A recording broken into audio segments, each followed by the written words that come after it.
abandonnons tout entre tes mains. Nous abandonnons, Seigneur Dieu, ce dimanche entre tes mains. Nous abandonnons notre vie entre tes mains, Seigneur Dieu. Prends tout, Seigneur.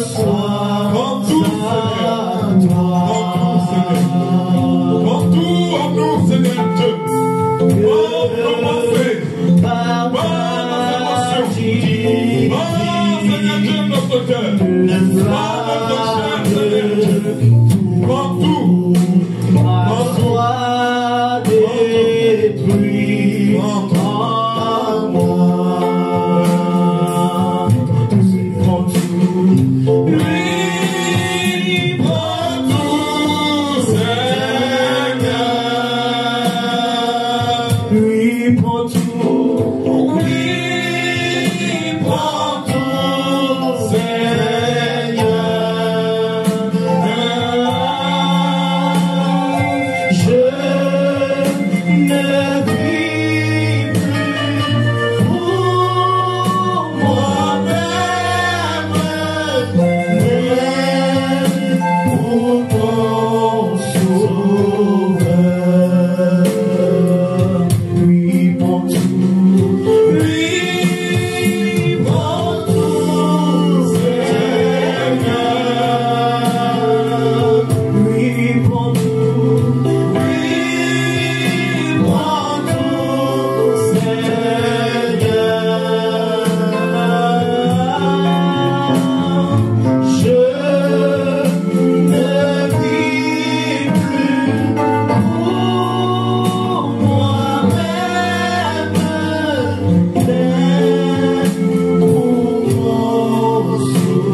Dans ta maison. Prends tout ce qui est en nous, Seigneur Dieu.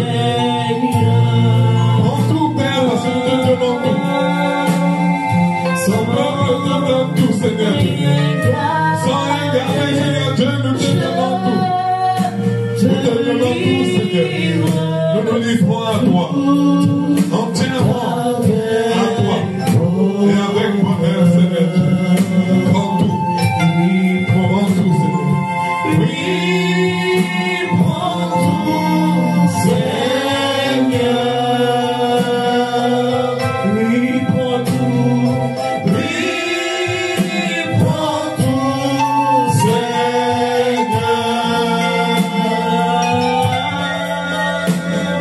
Je ne vis plus pour moi-même.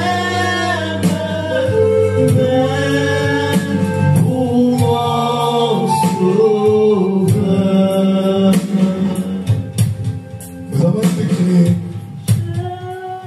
pour louer l'éternel Dieu et pour le servir. Lorsque nous sommes dans sa maison, Père, nous te donnons tout. Dans ta maison, nous te donnons tout. Parce que nous avons décidé tous ensemble, chacun dans son coin, de tout laisser pour venir dans ta maison, pour tout te donner. Prends tout, Seigneur, avec bonheur. Nous te le donnons avec bonheur, avec joie. Nous te le donnons avec amour. Et nous te le donnons avec la paix, Seigneur Dieu. Prends tout, Seigneur Dieu, qui est en nous, Seigneur. Au nom puissant de Jésus-Christ. Amen. Shalom, peuple de Dieu. S'il vous plaît, nous allons rester debout juste pour lire dans Néhémie 13, du verset 6 au verset 11. On est toujours dans le même thème, la maison de Dieu. Là, c'est la maison de Dieu, acte 2, l'abandon. Donc nous allons lire du verset 6, Néhémie, verset 6,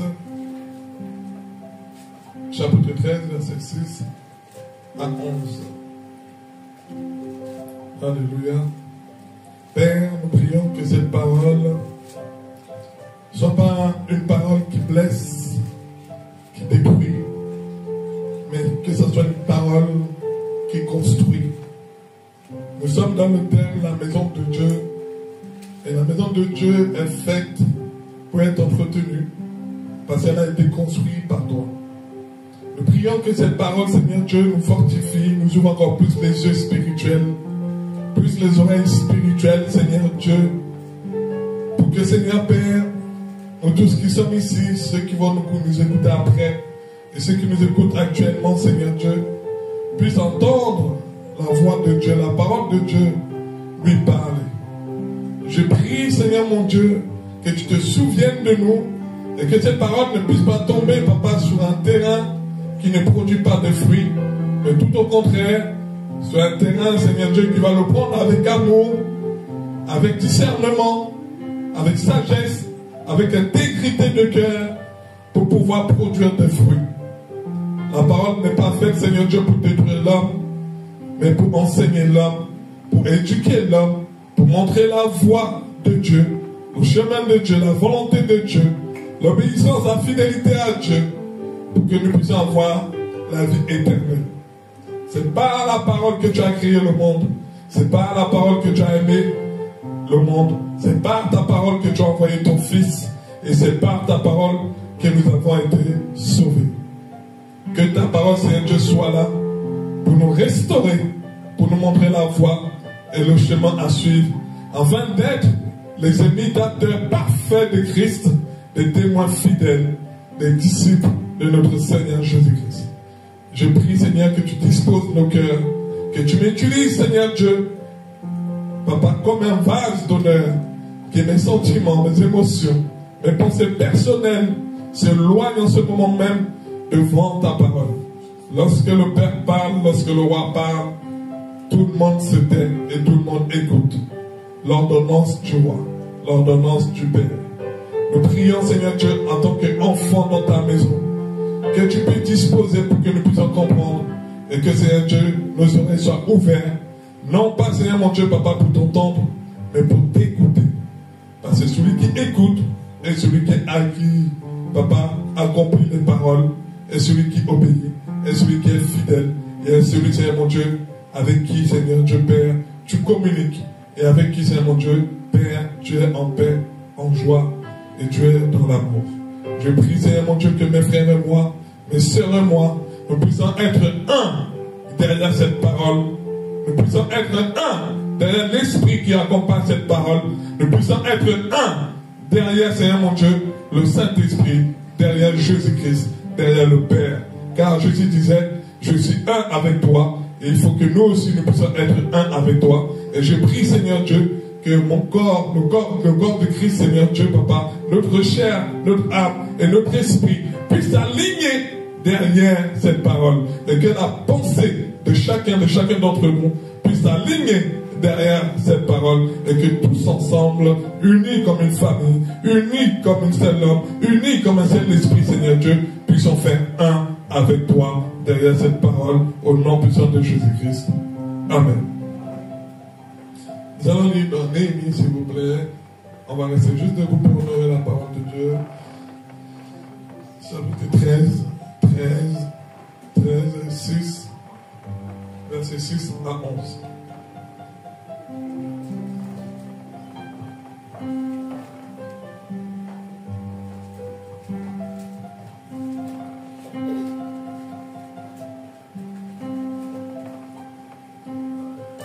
Nous lisons dans le livre de Néhémie, chapitre 13, verset 6 à 11, la parole de Dieu dit: Je n'étais point à Jérusalem quand tout cela eut lieu, car j'étais retourné auprès du roi la 32e année d'Artaxerxès, roi de Babylone.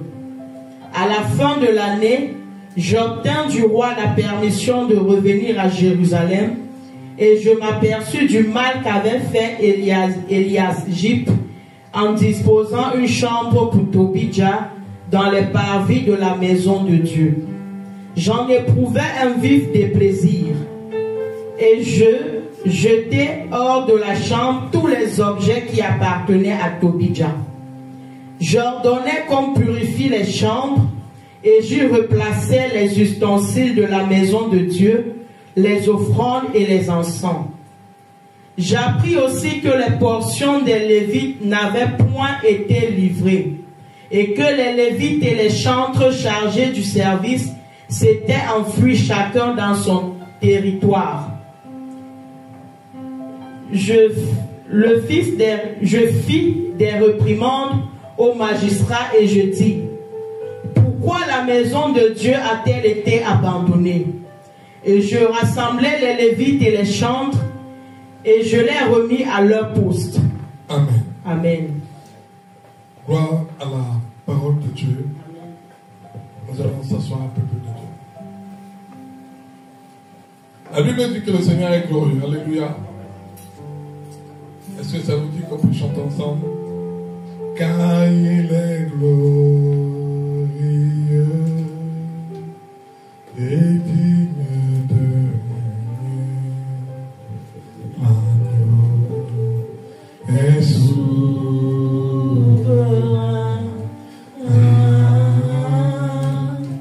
Nous élevons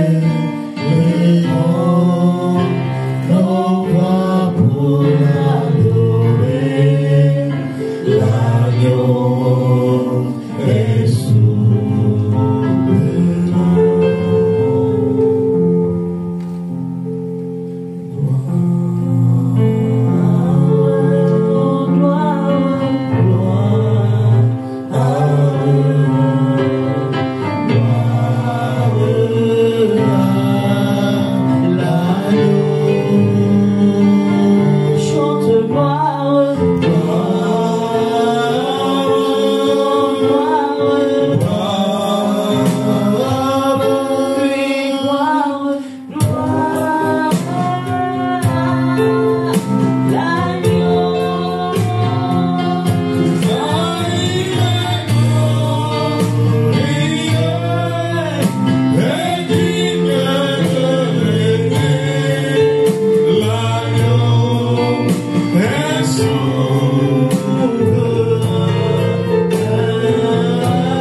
Tu es souverain dans notre vie. Tu es souverain à cet instant. Tu es souverain avec ta parole. Tu es souverain avec nos oreilles. Tu es souverain avec notre cœur. Tu es souverain avec nos pensées. Et tu es souverain dans toute notre vie, Seigneur. Tu es un Dieu souverain, souverain, souverain, souverain. Au nom puissant de Jésus-Christ, nous acclamons la souveraineté de Dieu. Nous acclamons la souveraineté de Dieu. Nous acclamons la souveraineté de Dieu. Au nom puissant de Jésus-Christ. Amen. Alléluia. Il faut préparer Malachie 3, 6. Malachie chapitre 3, à partir du verset 6 jusqu'à Malachie 4, verset 1. On va le lire tout à l'heure. Alléluia. Nous venons de lire le livre de Néhémie qu'on a lu une partie la semaine dernière. Amen. Amen. Nous avons compris que Néhémie est venu pour bâtir la maison de Dieu. Alléluia. Enfin, tu peux même augmenter un peu le piano. Tu peux augmenter un tout petit peu si tu veux. C'est un petit son. Je pense que ceux qui nous écoutent, ça va les déranger si on n'entend pas le piano. Néhémie avait été touché par la maison de Dieu, parce que la maison de Dieu avait été détruite. Et il a décidé d'aller à Jérusalem pour rebâtir la ville sainte et reconstruire le temple de Dieu. Alléluia. Néhémie avait tout laissé là où il était, là où il servait le roi pour aller le faire.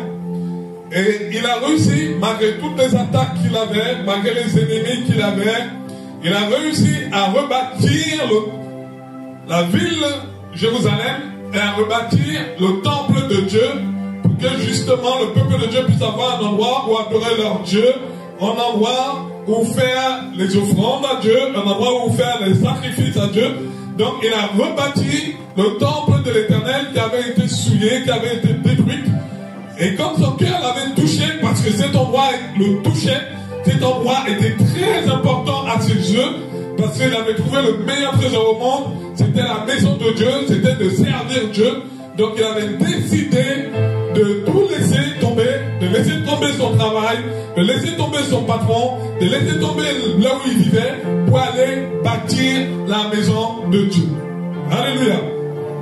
La Bible dit que lorsque Néhémie partait, tellement il avait cette soif de bâtir la maison de Dieu, tellement il avait cette soif que la maison de Dieu fonctionne bien, tellement il avait soif qu'il ne manque rien dans cette maison, tellement il avait soif que dans la maison de Dieu, le peuple puisse retrouver un endroit où servir Dieu. La Bible dit que le roi était tellement touché par ce que Néhémie voulait faire dans cette maison que le roi lui a tout donné pour qu'il puisse aller bâtir cette maison. Alléluia. Il a tout fait. Il a bâti toutes les portes comme ils étaient. Il a mis des ministres, les magistrats. Il a mis les chantres. Il a mis chacun à son poste. Il a bâti et il a mis chacun à son poste. Parce que dans une maison, chacun a un poste. Dans la maison d'une famille, chacun a un poste et chacun a un rôle. Il y a le grand frère, il y a la sœur, il y a le frère, mais on n'est pas tous nés le même jour, donc chacun a un rôle. Moi qui ai un peu passé quelques temps en Afrique, par exemple en Afrique, on va dire le matin quand l'enfant se lève, un enfant se lève, il connaît déjà ses tâches ménagères. On sait qu'aujourd'hui c'est toi qui fais la vaisselle, demain c'est toi qui vas faire le sol, mais chacun connaît ses tâches ménagères, chacun connaît sa mission. Il n'a pas besoin d'aller demander au père, il n'a pas besoin d'aller demander à la mère, parce qu'avant toute chose, les parents, ils ont établi chacun à un poste. Alléluia. Nous qui avons des enfants, même ici en France, nous, on a tendance à dire, aujourd'hui, toi, tu vas nettoyer, tu vas aspirer la maison, toi, tu vas aider maman dans la cuisine, toi, tu vas aider papa ici. Si papa il fait la peinture, va avec papa, parce que chacun a un poste. Et nous avons tous un poste à l'église, nous avons tous un rôle à jouer à l'église, nous avons tous une action à mener à l'église, parce que Paul ne faisait pas comme Pierre, Pierre ne faisait pas comme Jean, Jean ne faisait pas comme Philippe, Philippe ne faisait pas comme Matthieu, Matthieu ne faisait pas comme Barthélemy. Chacun avait un poste et un rôle. lorsqu'il partait, Dieu envoyait l'autre à Éphèse, l'autre il avait l'autre à Corinthiens, il envoyait l'autre de l'autre côté, et chacun avait un rôle, un endroit à aller évangéliser. Alléluia. Les églises que nous voyons aujourd'hui, on fait tous partie du corps du Christ, comme notre corps. La main n'a pas le même rôle que le pied. La main n'a pas le même rôle que la bouche, la main n'a pas le même rôle que les oreilles, la main n'a pas le même rôle que les yeux. Les yeux sont là pour que tu vois, pas pour que tu écoutes. Alléluia. Les oreilles sont là pour que tu écoutes, non pas que tu parles. La bouche est là pour que tu parles, non pas pour que tu marches. Les pieds sont là pour que tu marches, non pas pour que tu attrapes. Alléluia. Chaque chose dans ce monde a un rôle. La chaise est là pour que tu t'assoies, non pas pour que tu l'utilises comme un micro. Le micro il est là pour que tu l'utilises, non pas que tu l'utilises comme un piano. Le piano est là pour que tu joues, non pas que tu l'utilises comme un ventilateur. Chaque chose qui est créée au monde a un rôle et a une mission à accomplir. Nous avons tous un rôle à accomplir et une mission à accomplir. Alléluia. Celui qui a créé la télécommande, il a créé la télécommande parce qu'il a vu que dans le monde, il manquait quelque chose pour que l'homme puisse changer la télécommande sans qu'il ait besoin de se lever. Vous allez voir qu'à chaque fois qu'on crée quelque chose, c'est pour parler à quelque chose. On a créé des vêtements pour qu'on ne soit pas nus. On a créé les téléphones parce que pour communiquer, c'était des lettres. Alléluia. On a créé les micros parce qu'avant qu'on parlait, il fallait crier. Amen. Donc toute chose a été créée pour une chose. Donc tu as été créé pour une chose, tu as été créé pour une mission, j'ai été créé pour une chose, j'ai été créé pour une mission. Mais la chose pour laquelle tu as été créé, ça se passe dans la maison de ton père, et quand ton père te donne cette mission, tu peux l'accomplir dans le monde. Alléluia. Pour que les disciples puissent être disciples, il fallait désacquiser une formation. Et la formation est où? Dans la maison du Père. Jésus était la maison, vu que l'église n'existait pas encore, Jésus représentait la maison. Jésus est le corps du Christ. N'est-ce pas ce qu'on dit? C'est le corps du Christ. Alléluia. Et pour que Pierre devienne Pierre, et non Simon, il fallait qu'il puisse avoir la formation à la maison du Père. Pour que Jean devienne celui qui fait la révélation dans l'Apocalypse, il fallait qu'il soit d'abord auprès du Père, qu'il ait une éducation pour qu'il puisse avoir la révélation. Pour que Joseph puisse savoir traduire les rêves, il fallait qu'il soit d'abord dans la maison du Père et qu'il voit le Père comment il traduit les rêves. Alléluia. Pour que David devienne le roi d'Israël, il fallait d'abord qu'il soit dans la maison du Père et que le Père l'envoie par les garder des brebis. Pour que Moïse ait la philosophie, il sache parler, il fallait qu'il grandisse dans la maison du Pharaon pour que Dieu l'utilise pour l'envoyer libérer son peuple. Donc, Néhémie a vu que cet endroit, ce lieu de formation, de transformation, avait été détruit, avait été brisé, et ça avait touché Néhémie. On ne peut pas détruire là où mes frères et moi nous avons grandi, on ne peut pas détruire là où mes frères et moi nous avons été formés, ça va me toucher. Alléluia. Donc Néhémie a été touché. Néhémie a rebâti cette maison. Et quand Néhémie a rebâti cette maison, il a mis chacun à son poste. Mais comme toujours, il y a toujours quelqu'un qui est dans la maison pour ouvrir la porte à celui qui est à l'extérieur. Il y a toujours quelqu'un qui est dans la maison pour ouvrir la porte de celui qui est à l'extérieur. Dans le groupe des Jésus-Christ, il y avait quelqu'un qui était dans la maison pour ouvrir la porte que le diable rentre. Et cette personne s'appelait Judas. Dans notre maison, il y a toujours un frère, une sœur qui va ouvrir la porte pour amener la délinquance chez nous, pour amener le vol chez nous, pour amener le mensonge chez nous, pour amener les choses que papa et maman t'ont jamais apprises. Parce que cette personne-là est dans la maison. La Bible dit il est dans la maison, mais il n'est pas avec nous. Pourtant, il est sorti du milieu de nous.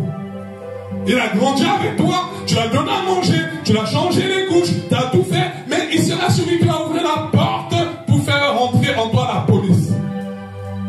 Parce que quand les parents sont en train de dormir, on vient à 6 h du matin casser la porte, faire rentrer la police. Qui a fait rentrer la police? C'est l'enfant qui était dans la maison qui a ouvert la porte à cette police.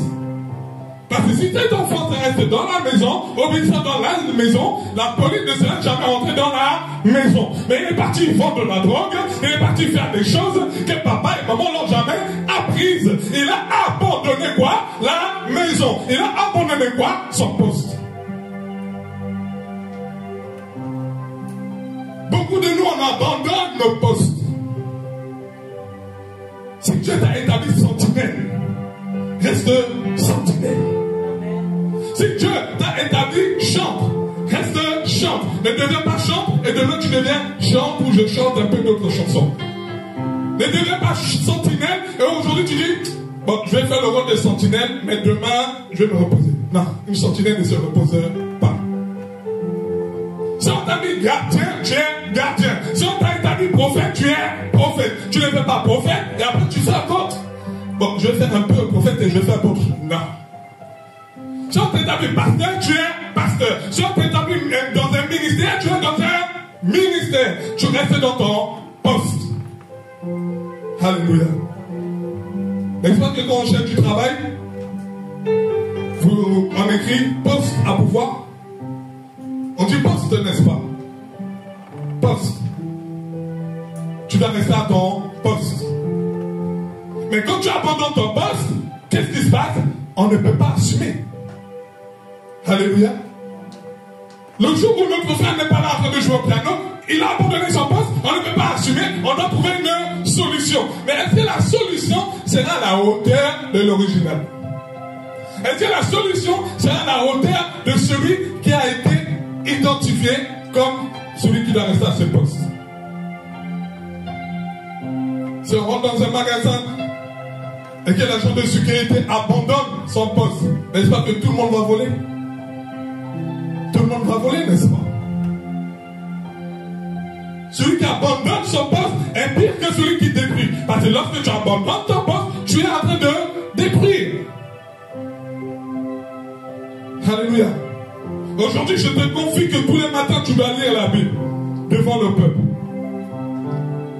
Dieu me dit, tous les matins, lui, il doit lire la Bible pour le peuple.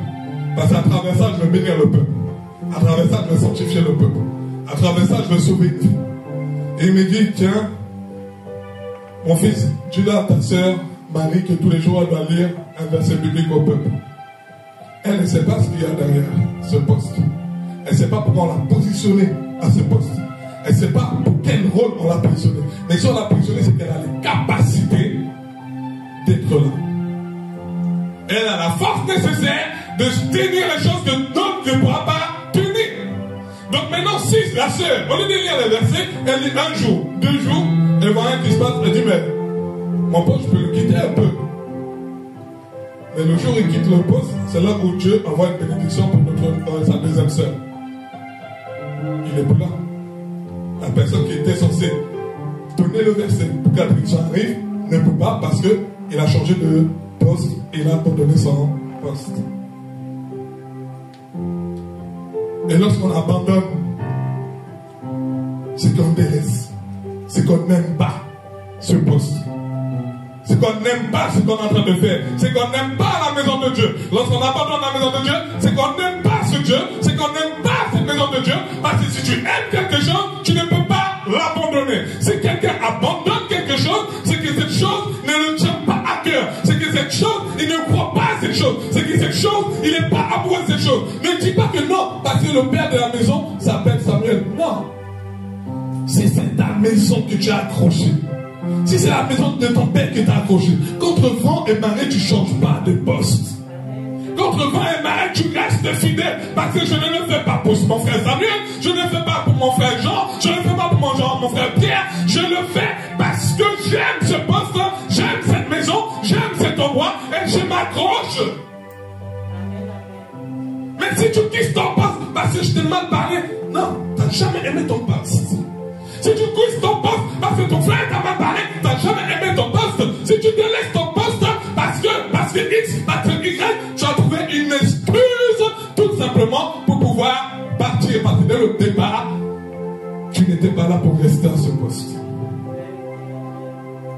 tu n'étais pas là pour rester à ce poste. Et nous devenons les gens qui abandonnent la maison de Dieu. Les gens qui ont abandonné la maison de Dieu. Les magistrats, les sacrificateurs. Et non seulement ils ont abandonné la maison de Dieu, ils ont fait rentrer qui? Ils ont fait rentrer l'ennemi de Néhémie, l'ennemi de Dieu, l'ennemi, parce que ce monsieur-là, qu'on appelle Tobija, au départ, était contre la construction de la maison de Dieu. Il ne voulait pas qu'on construise la maison de Dieu. Mais quelque part, il y avait quelqu'un, il baptisait, il était dedans, mais à un moment donné, il s'est dit, ah, attends, j'ai une meilleure idée. C'est je reprends l'ennemi de Dieu. Je reprends celui qui est contre la maison de Dieu. Je reprends celui qui n'aime pas la maison de Dieu. Je prends ses affaires et je vais les garder là où il y a le temple de Dieu. Je vais le garder là où il y a les choses de Dieu. Parce que je veux faire plaisir à un humain. Parce que je veux qu'on me voit très bien. Je veux avoir une bonne note. Je veux qu'on me note bien. Je veux qu'on me dise que non, Samuel, tu es le meilleur. Samuel, tu es bien. Je veux une bonne note. Mais on oublie une chose, c'est pas la note de l'homme qui compte, c'est la note de l'Éternel des armées. C'est pas la note, tu m'aimes pas, c'est pas grave. Tu m'applaudis, tu m'applaudis pas, c'est pas grave. À partir du moment où moi je suis fidèle à mon poste et que je fais mon poste, j'aurai la récompense au moment voulu. Alléluia. Et le peuple de Dieu a cette tendance de toujours abandonner Dieu. Le peuple de Dieu a cette tendance de toujours abandonner la maison de Dieu. Hier, je parlais avec mon père, j'ai dit à mon père, tu te rends pas compte que le monde est posé sur la Bible. Tout ce que tout le monde fait est posé sur la Bible. Mais par contre, on va dire aux chrétiens de critiquer la maison de Dieu. On va dire aux chrétiens d'abandonner la maison de Dieu. On va dire aux chrétiens de ne pas faire ci, de ne pas faire ça, parce que tu le fais pour le pasteur, parce que tu le fais pour l'autre. Mais oublie une chose, que même les plus grands font ce que la Bible dit. Mais c'est nous autres, on dit qu'il ne faut pas le faire. Et j'ai dit à mon père, tu sais, celui qui connaît plus la Bible que les chrétiens, vous savez c'est qui? C'est le diable. Le diable connaît plus la Bible que les chrétiens. Parce que quand il était devant le créateur, le fondateur qui est Jésus-Christ, qu'est-ce qu'il a fait? Il a fait parole contre eux. Parole. Alléluia. Parole contre eux. Parole. Parce que le diable connaît des versets que toi tu ne connais pas. Quand tu es en train de douter, le diable te dit qu'il te soit fait selon ta foi. Il connaît. Mais comme ta foi n'est pas ferme, comme ta foi vacille, donc il sait qu'à partir de ce moment-là, tout ce que tu demandes, tu l'auras pas. Parce qu'il connaît le verset. Parce qu'il a dit à Jésus, c'est Dieu le Fils de Dieu. C'est Dieu le Fils de Dieu. C'est pas le Fils de Dieu seulement, c'est Dieu. Mais il aussi dit, si tu es le Fils de Dieu, tu es le Fils de Dieu. Pas pour que le Père tu es déjà le Père. Si tu es le Fils de Dieu, à la fin tu dis, mets tes genoux au sol et adore-moi, je te donne toutes les richesses du monde. Et tout le monde, même les chrétiens, sont là, ils l'adorent. Mais Jésus a dit, non, loin de moi, Satan. Parce qu'il ne voulait pas abandonner la maison de Dieu. Il ne voulait pas abandonner l'œuvre de Dieu. À quoi sert qu'on vienne dans la maison de Dieu et qu'on la voit tomber au terrain? Honnêtement, à quoi ça sert? À quoi ça sert? Et dans la Bible, il y a plusieurs endroits où le peuple de Dieu a abandonné Dieu, mais moi j'en ai relevé 3 pour définir un peu en gros 3 genres de personnes qui abandonnent la maison de Dieu. Alléluia. 3 genres de personnes qui abandonnent la maison de Dieu. On va dire rapidement, parce qu'il ne me reste pas beaucoup de temps, dans Malachie 3, 6, du verset 6 au verset jusqu'à Malachie 4, 1. Nous lisons dans le livre de Malachie chapitre 3 verset 6. Car je suis l'Éternel, je ne change pas. Et vous, enfants de Jacob, vous n'avez pas été consumés.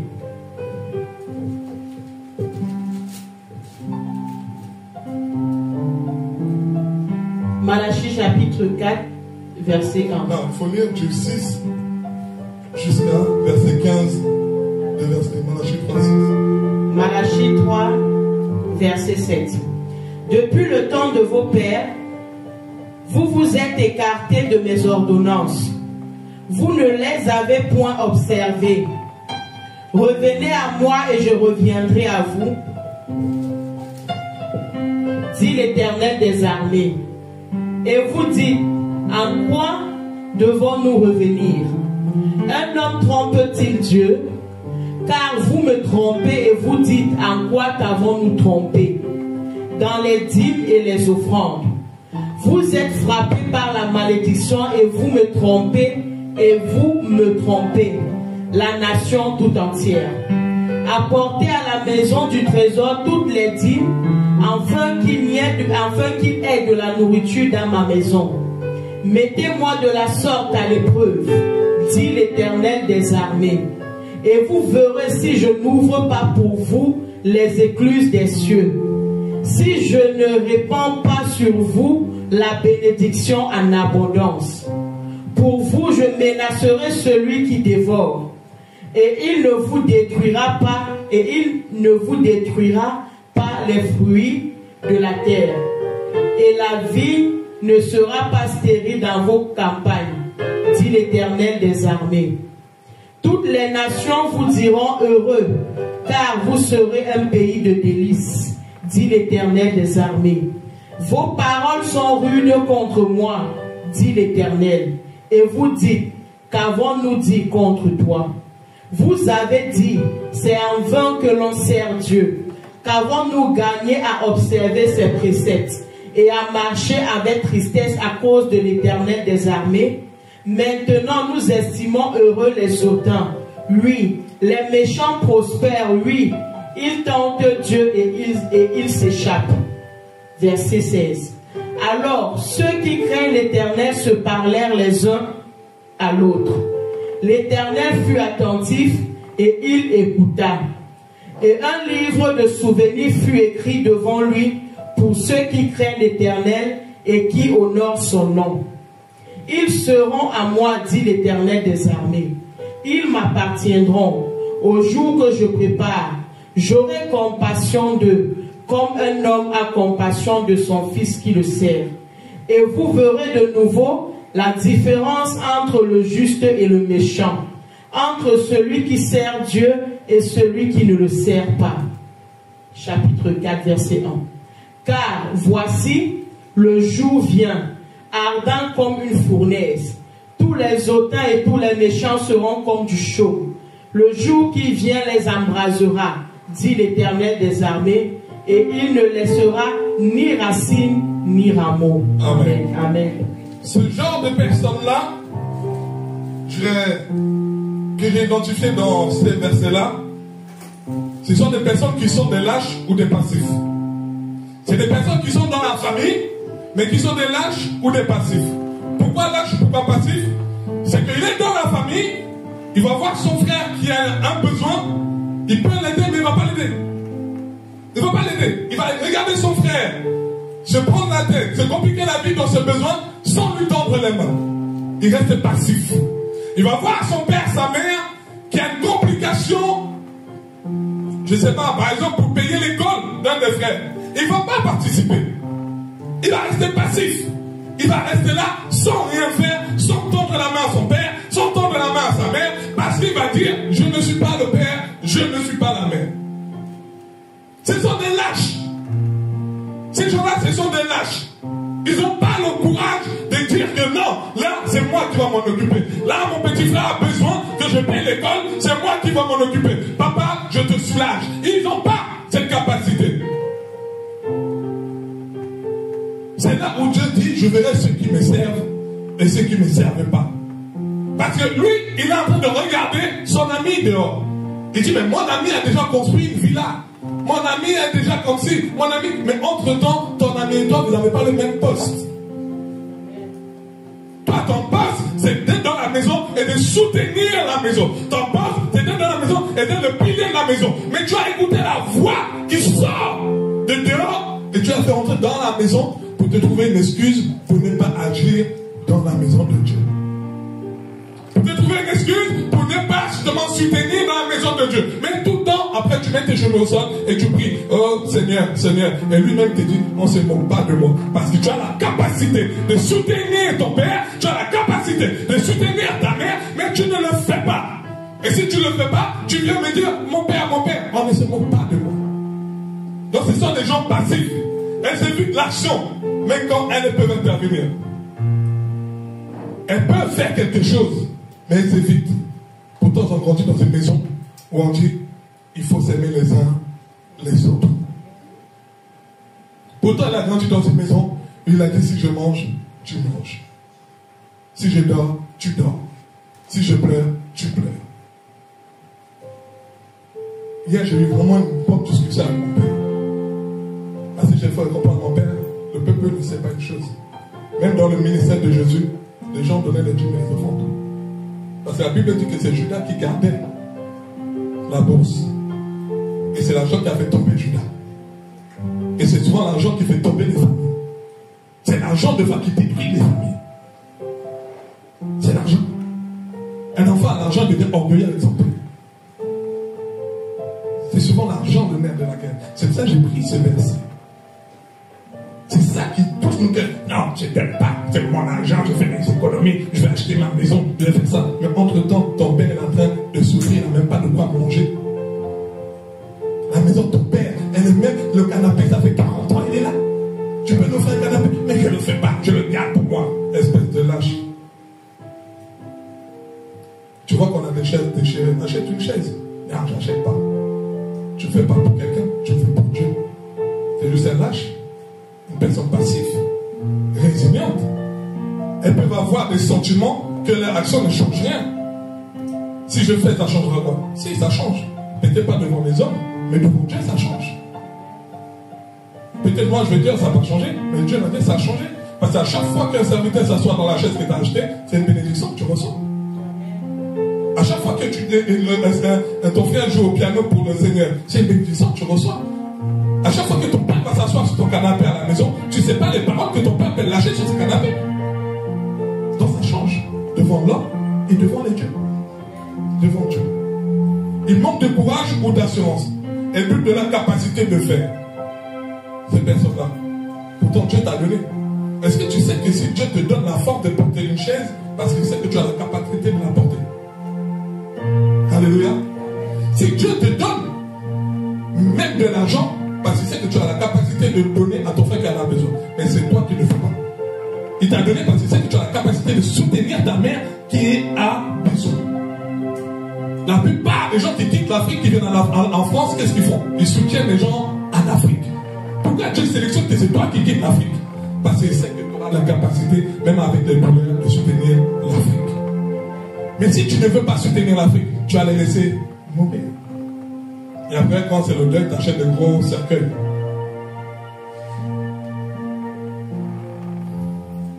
Indifférence au détachement. Elle choisit de ne pas se sentir concernée. Ah, l'église, c'est pas moi qui l'a créée, c'est pas moi le pasteur, c'est Samuel. Elle ferme, je m'assois dehors, je rigole. Il a voulu faire l'église, c'est tombé. Mais tu rigoles pas de moi. C'est pas mon église, c'est aussi la tienne. C'est aussi la tienne. Tu viens, la porte est fermée, tu vas rigoler, devant les autres, tu vas rigoler. Ah, Samuel, mais t'as compté trompé. C'est ce que le peuple a fait quand il se moquait, quand il parlait de Samuel. Dieu a dit, c'est pas toi qui s'est en train de parler, c'est moi. Donc quand tu dis, ah, mais il a voulu, mais t'as pas donné. Il n'a pas pu payer le loyer, il n'a pas pu payer l'électricité. Ah, on a fermé. Tu rigoles. Mais c'est pas moi, tu ne rigoles pas de moi. C'est pas moi, c'est pas mon œuvre à moi. C'est l'œuvre de Dieu. Et toi, tu étais dans la maison de Dieu. Et qu'est-ce que tu as fait? Rien. Tu as dit, ça ne me regarde pas. Quand il faut aller chercher à manger, ça ne me regarde pas. Quand il faut aller nettoyer la maison de Dieu, ça ne me regarde pas. C'est pas mon œuvre, je ne fais rien. Ok. Mais la Bible dit, on verra à la fin qui servent Dieu et qui ne servent pas Dieu. Parce qu'on a dit, aime ton prochain comme toi-même. N'est-ce pas que même si c'est moi qui avais l'œuvre que tu m'aimais moi, n'est-ce pas que tu le ferais? N'est-ce pas que tu me donnerais? Parce qu'on t'a demandé d'aimer ton prochain comme toi-même. Donc, admettons, oui, c'est moi qui est là, il existe à tout. Mais tu dois m'aimer. Et si tu vois que j'ai une difficulté, j'ai un problème, tu dois participer. Donc, si tu ne fais pas, c'est que c'est parce que tu ne m'aimes pas. Et là, c'est pas moi, il s'agit de la maison de Dieu.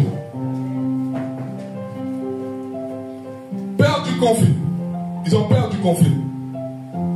Mais celui qui fait un conflit avec une personne qui soutient quelqu'un, c'est un méchant. C'est un diable, c'est un démon. Je vois Junior en train de soutenir son frère. J'emmène un confrère Junior, mais je suis un démon. Je suis un démon, je suis possédé. Et là, j'appelle maman civil pour qu'il te possède. Et c'est des personnes aussi qui évitent des responsabilités. Elles refusent de prendre en charge une situation. Justement, parce qu'elle s'est dit, ça ne lui concerne pas. Ça, c'est le premier type de personne. Alléluia. Il reste 15 minutes. On va essayer de lire rapidement Luc 15. Luc 15, 11 à 16. Luc 15, 11 à 16. Nous lisons dans le livre de Luc, chapitre 15, verset 11 à 16, la parole de Dieu dit. Il dit encore, un homme avait 2 fils. Le plus jeune dit à son père, mon père, donne-moi la part de bien qui doit me revenir. Et le père leur partagea son bien. Peu de jours après, le plus jeune fils ayant tout ramassé, partit pour un pays éloigné où il dissipa son bien en vivant dans la débauche. Lorsqu'il eut tout dépensé, une grande famine survint dans ce pays et il commença à se trouver dans le besoin. Il alla se mettre au service d'un des habitants du pays qu'il envoya dans des champs garder les porceaux. Il aurait bien voulu se rassasier des carouges que mangeaient les porceaux, mais personne ne lui en donnait. Amen. Je parle juste Matthieu 25, de 14 à 30. Là, le deuxième type de personnes, ce sont les individualistes. C'est les individualistes. Ils sont dans la famille, ils grandissent dans la famille, mais une fois qu'ils sont grands, ils ne veulent pas entendre parler de leurs frères, ils ne veulent pas entendre parler de leurs sœurs. Pour eux, ils sont mieux, tout seuls. Dans cette histoire, 2 garçons grandissent avec le père a l'argent, et lui veut faire comprendre au père que moi je sais ce que je dois faire. Donne-moi ma part d'héritage. Le père n'est pas encore mort, mais il demande sa part d'héritage. Parce que pour lui, ce que son père prend comme décision, pour que ce que son père est en train de faire, il fait n'importe quoi. Il connaît mieux que le père. Il veut enseigner le père. Il veut montrer au père comment faire. Ce sont les individualistes. Ils ne pensent pas au groupe, ils pensent à lui tout seul. Je viens à l'église, c'est pas vous, mais je donne un exemple. Je viens à l'église, la Renaissance, je prends juste à manger. Le reste, ça ne me regarde pas.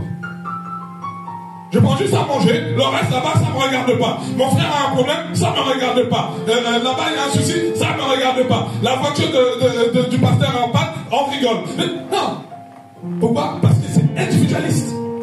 Ce sont des gens individualistes. Ils ne marchent pas en équipe. Ils préfèrent agir seuls, convaincus que la solution garantit sa réussite. Mais avec une main, un doigt, tu ne peux pas attraper quelque chose. Il te faut les 5 doigts pour attraper. Aucune personne ne réussit tout seul. Aucune personne ne réussit tout seul.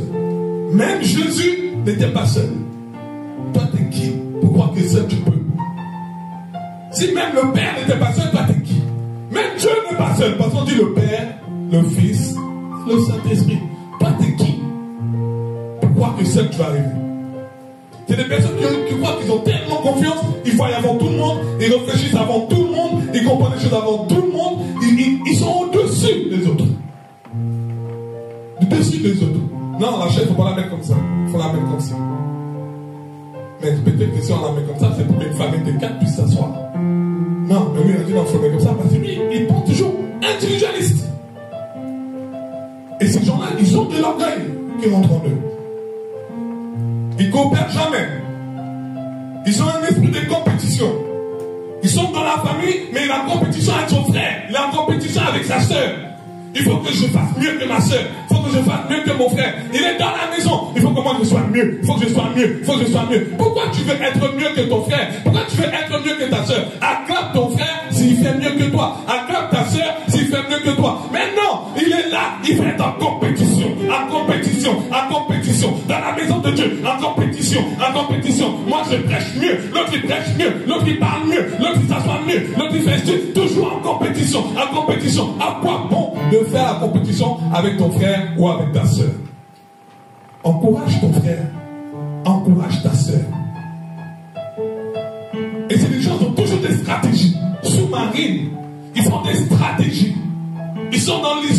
ils font des stratégies pour monter un plan diabolique. Parce que Judas, il restait tout seul. Il faisait des stratégies.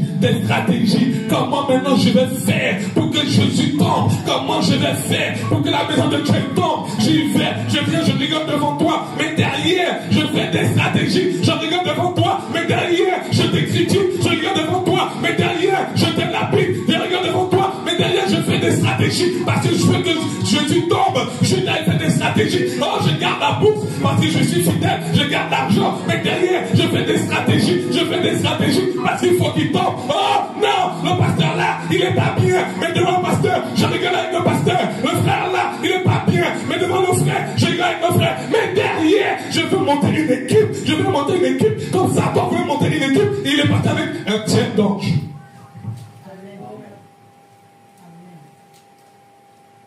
Je te montre une face qui n'est pas ma vraie face pour pouvoir te brûler derrière. La Bible dit que Judas était le plus sage. Mais c'est Judas qui complotait dans le ténèbre.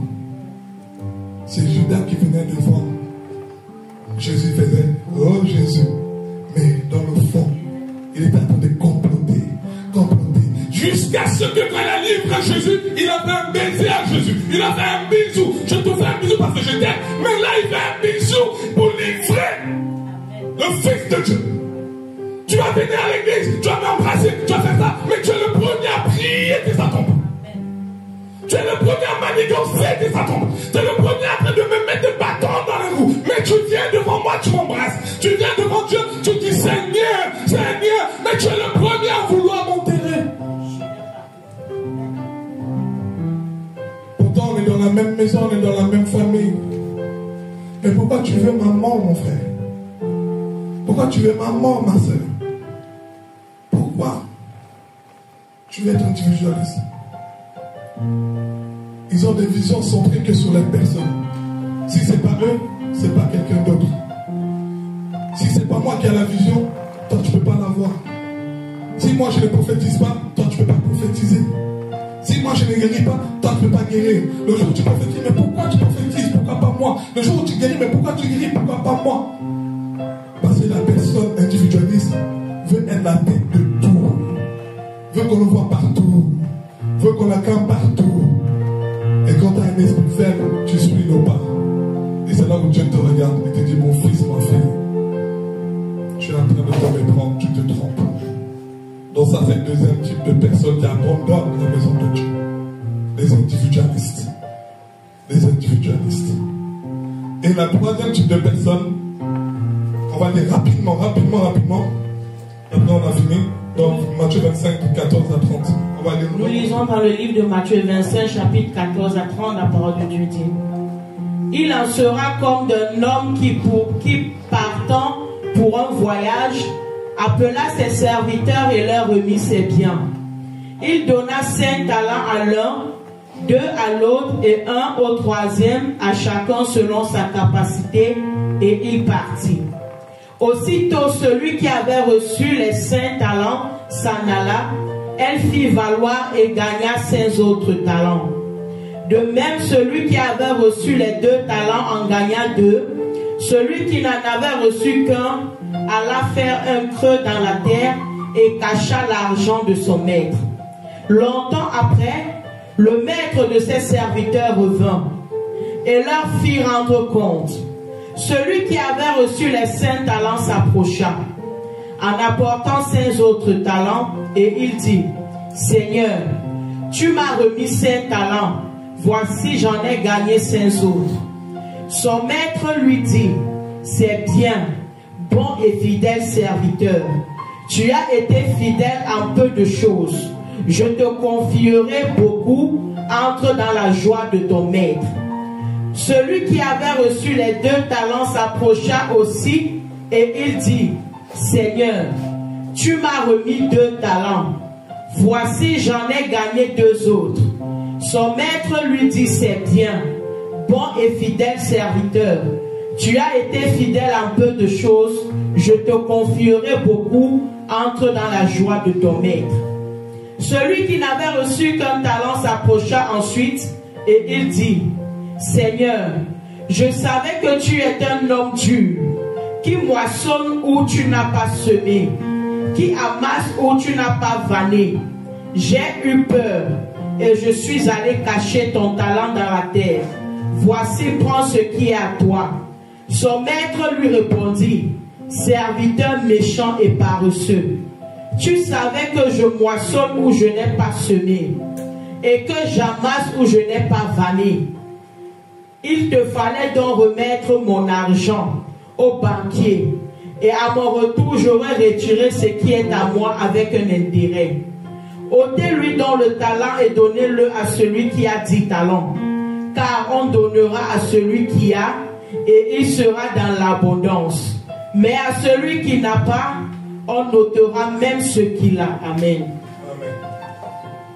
Et ce genre de personnes qui abandonnent l'église, ce sont des gens pathétiques, désengagés. Ils ne s'engagent pas. Ça marche, c'est bien. Ça ne marche pas, c'est bien. Ils se désengagent totalement. C'est des gens pathétiques. Pathétiques. Ils n'ont pas d'émotion. Son détachement émotionnel, ils ne cherchent ni validation, ni approbation. C'est-à-dire qu'ils ne cherchent pas qu'on les valide, ils ne cherchent pas qu'on les approuve. Donc quand on va voir qui est l'approbation, pardon, quand on va aller voir dans l'Apocalypse, Dieu dit quoi? Si tu es ni chaud, ni froid, je te vomis. C'est-à-dire que tu n'as pris aucune position, je te vomis.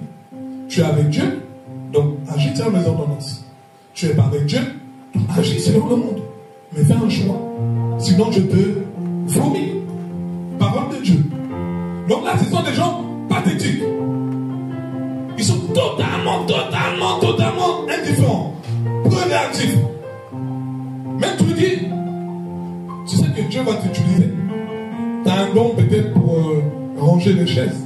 Ouais, tu vois, mais il va rien faire. Quand tu dis, mais tu n'as pas bien rangé les chaises, tu vois, mais il va rien faire. Mais tu ne fais rien dans la maison de Dieu. Ouais. Ce sont des gens qui sont là, qui sont presque morts en fait. Ils sont presque morts. Ils sont là, mais ils ne sont pas là. Tu vois le corps, mais ils ne sont pas là. Ce sont des gens qui sont presque morts. Ils sont tellement passifs que ça dépasse même le mot passif. Ils sont fichés royalement, mais ils font semblant dans la maison de Dieu. Ils font semblant. Ils choisissent exprès de ne pas agir. Mais ce n'est pas parce qu'ils ne peuvent pas. Ce n'est pas parce que c'est pas manque de capacité. Mais c'est exprès. Exprès, je ne le fais pas. Je ne le fais pas exprès. Avec orgueil, je ne le fais pas exprès. Exprès. Je peux, mais je ne le fais pas. Je ne le fais pas. Prêche comme tu veux. Parle comme tu veux. Mon père me parle, ma mère me parle, mon frère me parle. Je ne le fais pas. Il y a des enfants comme ça dans les familles. Écoute, je ne le fais pas. Je ne le fais pas. Pourquoi je le ferais? Je ne le fais pas. Ils ont une fierté froide. Ils sont dans une illusion pas possible. C'est des rêveurs. C'est des rêveurs. Pourquoi je vais permettre que quelqu'un ait une deuxième voiture alors que moi j'en ai 10? Pourquoi je ne donnerai pas une deuxième? Je n'aime pas. Sa voiture elle en panne. Je n'aime pas. Je n'aime pas. J'abandonne. Lui, je peux faire un marche à pied, mais je n'aime pas. J'ai 10 voitures, mais je n'aime pas. C'est pathétique. Tu vas mourir, tu vas les laisser les voitures. Mais tu aurais donné à quelqu'un. Ta soeur aurait été dans Dieu, tu aurais dit, quand j'ai eu soif, tu m'as donné à boire. Quand j'ai eu faim, tu m'as donné à manger. Quand j'étais en prison, tu m'as rendu visite. Quand j'étais malade, tu étais à mon chevet. Quand j'ai ma voiture de ton panne, tu m'en as donné une. Mais Seigneur, à quel moment j'ai fait ça? À chaque fois que tu as donné une voiture à quelqu'un, c'est à moi que tu as donné. À chaque fois que tu as rendu visite à ta soeur malade, c'est moi qui t'ai rendu visite. À chaque fois que tu as partagé ton bout de pain, c'est avec moi que tu as partagé. Parce que je t'ai donné 2 commandements.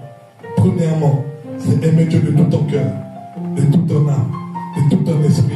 Et le deuxième commandement que je t'ai donné, c'est aimer ton prochain comme toi-même. Donc si toi tu es en peine de voiture, tu es en panne de voiture, et que moi j'en ai 10, tu voudrais que je te donne. Donc à ton tour de donner.